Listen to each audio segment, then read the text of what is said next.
পৃথিবীর বুকে এমন কিছু দৃশ্য আছে যা দেখলে মানুষ থমকে দাঁড়ায়। নেই রাজনীতি, নেই ক্ষমতার প্রদর্শন, শুধু লাখো মানুষের একটাই পরিচয়, তারা আল্লাহর বান্দা। এটাই বিশ্ব ইজতেমা। ইজতেমা শব্দের অর্থ সমাবেশ বা জমায়েত, কিন্তু এটি সাধারণ কোনো জমায়েত নয়।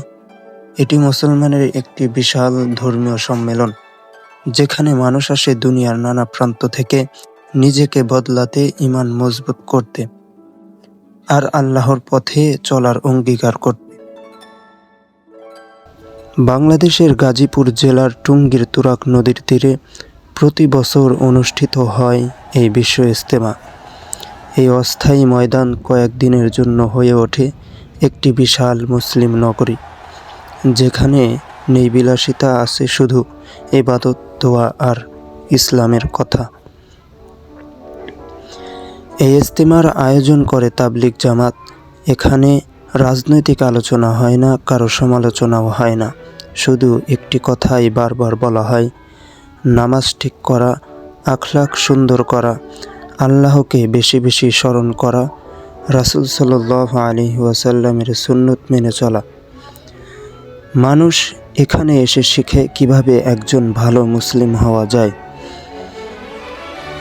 এখানে ধনী গরিবের কোনো পার্থক্য নেই। একই মাটিতে ঘুমায় ব্যবসায়ী, কৃষক, শ্রমিক, আলেম, ছাত্র। বিদেশ থেকেও আসে হাজার হাজার মানুষ।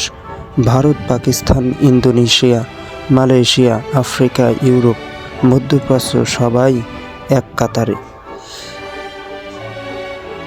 এই দৃশ্য প্রমাণ করে ইসলাম মানুষকে এক করে। সবচেয়ে হৃদয়স্পর্শী অংশ হলো আখেরি মোনাজাত।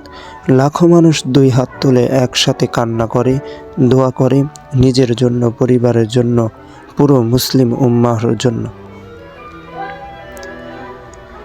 এই সময় মনে হয় যে দুনিয়ার সব অহংকার যেন মাটিতে মিশে গেছে, শুধু রয়ে গেছে মানুষের অসহায়ত্ব আর আল্লাহর মহত্ব।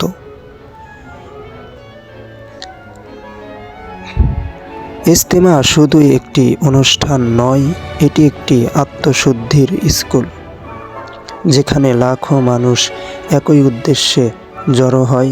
সেটা কখনো সাধারণ দৃশ্য নয়।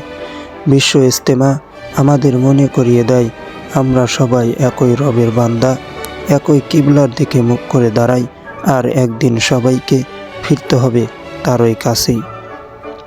হয়তো আমরা সবাই ইজতেমায় যেতে পারি না, কিন্তু ইজতেমার শিক্ষা আমরা জীবনে আনতে পারি।